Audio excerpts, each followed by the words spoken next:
ಓಂ ರಾಮಕೃಷ್ಣಾಯ ನಮಃ. ನಿತ್ಯಭಕ್ತಿ ಕಾರ್ಯಕ್ರಮಕ್ಕೆ ಸುಸ್ವಾಗತವನ್ನು ಕೋರುತ್ತಾ ನಾವೆಲ್ಲರೂ ಕೂಡ ಅಪೇಕ್ಷೆ ಪಡ್ತಾ ಇರ್ತೀವಿ, ಆಶಾವಾದಿಗಳಾಗಿರ್ತೀವಿ. ಜೀವನದಲ್ಲಿ ಏನಾದರೂ ಸಾಧನೆ ಮಾಡಬೇಕು, ಎಲ್ಲ ಕೆಲಸ ಕಾರ್ಯಗಳಲ್ಲೂ ಒಳ್ಳೆಯದಾಗಬೇಕು, ನಾವು ತುಂಬ ಚೆನ್ನಾಗಿರ್ತೀವಿ, ನಡವಳಿಕೆಗಳಲ್ಲಿ ಪ್ರತಿ ವಿಧಾನಗಳಲ್ಲೂ ಪೂಜಾ ಕೈಂಕರ್ಯಗಳಿರ್ಬೋದು, ಧರ್ಮ ಆಚರಣೆಗಳಿರ್ಬೋದು ಚೆನ್ನಾಗಿರ್ತೀವಿ. ಆದರೆ ನಮಗೆ ಕಾರ್ಯ ಸಾಧನೆಗಳಾಗ್ಬೋದು, ಸಂದರ್ಶನಗಳಾಗ್ಬೋದು, ಪದೇ ಪದೇ ಸಂದರ್ಶನ ಫೇಲ್ಯೂರ್ ಆಗ್ತಾಯಿದೆ. ನನ್ನ ಹತ್ರ ಒಳ್ಳೆ ಸರ್ಟಿಫಿಕೇಟ್ಸ್ ಇದೆ, ನಾನು ಯಾವುದೇ ಸಂದರ್ಶನಕ್ಕೆ ಹೋದರೂ ಕೂಡ ಪದೇ ಪದೇ ಫೇಲ್ಯೂರ್ ಆಗ್ತಾಯಿದೆ, ಆದರೆ ಕೆಲಸ ಕಾರ್ಯಗಳು ಜಯ ಆಗ್ತಾಯಿಲ್ಲ ಅಂತಕ್ಕಂಥ ಭಾವನೆ ಪ್ರತಿಯೊಬ್ಬರಿಗೂ ಇರುತ್ತೆ.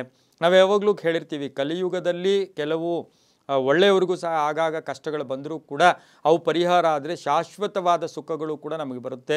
ಕಲಿಯುಗದಲ್ಲಿ ಕೆಲವು ದುಷ್ಟರಿಗಿರ್ಬೋದು, ಕೆಟ್ಟ ಜನಗಳಿಗಿರ್ಬೋದು, ಬೇಗ ಶುಭ ಫಲಗಳು ಸಿಕ್ಕಿದ್ರೂ ಕೂಡ ಆ ಒಂದು ಅದರಲ್ಲಿ ಮಾರ್ಪಾಡಾಗಿ ಬದಲಾವಣೆಗಳಾದರೆ ಅವ್ರಿಗೂ ಸಹ ಶುಭ ಹಾಗೇ ಇರುತ್ತೆ, ಇಲ್ಲಾಂದರೆ ಕಂಟಕಗಳು ಕೂಡ ಎದುರಾಗುತ್ತೆ. ಆ ರೀತಿ ಕಾರ್ಯ ಸಾಧನೆಗಾಗ್ಬೋದು, ಹಾಗೆ ಸಂದರ್ಶನಕ್ಕಾಗ್ಬೋದು, ಯಾರಾದರೂ ಮಾತಾಡೋಕ್ಕಾಗ್ಬೋದು, ಒಳ್ಳೆಯ ವಾತಾವರಣ ಏರ್ಪಡಿಸ್ಕೊಳ್ಳೋಕ್ಕೆ ನಮ್ಮಲ್ಲಿ ಒಂದು ತಂತ್ರವಿಧಾನ ಇದೆ. ಆ ತಂತ್ರವಿಧಾನವನ್ನು ಅಳವಡಿಸ್ಕೊಂಡು ಹೋದರೆ ನಮ್ಮಲ್ಲಿ ಪ್ರತಿಯೊಂದು ಕೂಡ ಪೂಜ್ಯ ವಸ್ತುಗಳೇ. ಅದರಲ್ಲೂ ಕೂಡ ಸಮುದ್ರ ಮಥನ ಕಾಲದಲ್ಲಿ ಬಂದಂತಹ ವಿಶೇಷವಾದ ವಸ್ತುಗಳಿರ್ತವೆ.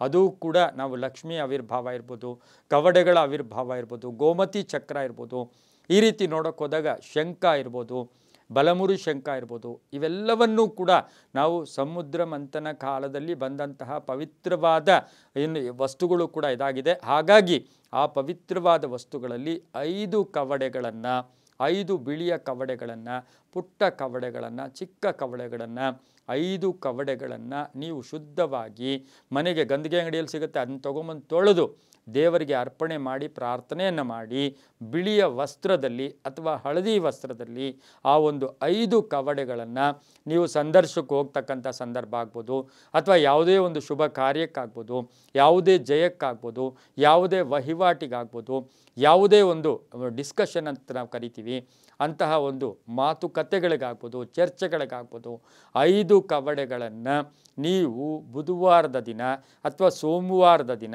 ಸಂಧ್ಯಾಕಾಲದಲ್ಲಿ ತಂದು ಹಳದಿ ಬಟ್ಟೆಯಲ್ಲಿ ಕಟ್ಟಿಟ್ಕೊಂಡು ಅದನ್ನು ಜೋಬಲ್ಲಿ ಪರ್ಸಲ್ಲಿ ಇಟ್ಕೊಂಡು ಹೋಗಿದ್ದೆ ಆದರೆ ಕೆಲಸ ಕಾರ್ಯಗಳಲ್ಲಿ ಮ್ಯಾಕ್ಸಿಮಮ್ ಆದಷ್ಟು ಶುಭ ಆಗುತ್ತೆ, ಒಳ್ಳೆಯದಾಗತ್ತೆ. ಮತ್ತು ಅವೇನು ಮಾಡಬೇಕು, ಅದನ್ನು ತಗೊಂಡು ಮನೆಯಲ್ಲಿ ದೇವ್ರ ಗುಡಿಯಲ್ಲಿಟ್ಟು ಮತ್ತೆ ತೊಳೆದು ಅಥವಾ ಹಾಲಿನ ಒಂದು ಪ್ರೋಕ್ಷಣೆ ಮಾಡಿ ನೀವು ಶುಭ ಕಾರ್ಯಕ್ಕೆ ಚೆನ್ನಾಗಿ ಪ್ರಾರ್ಥನೆ ಮಾಡಿ ಅದನ್ನು ತಗೊಂಡು ಹೋಗಿದ್ದೆ ಆದರೆ ಕೆಲಸ ಕಾರ್ಯಗಳಲ್ಲಿ ಜಯ ಆಗುತ್ತೆ.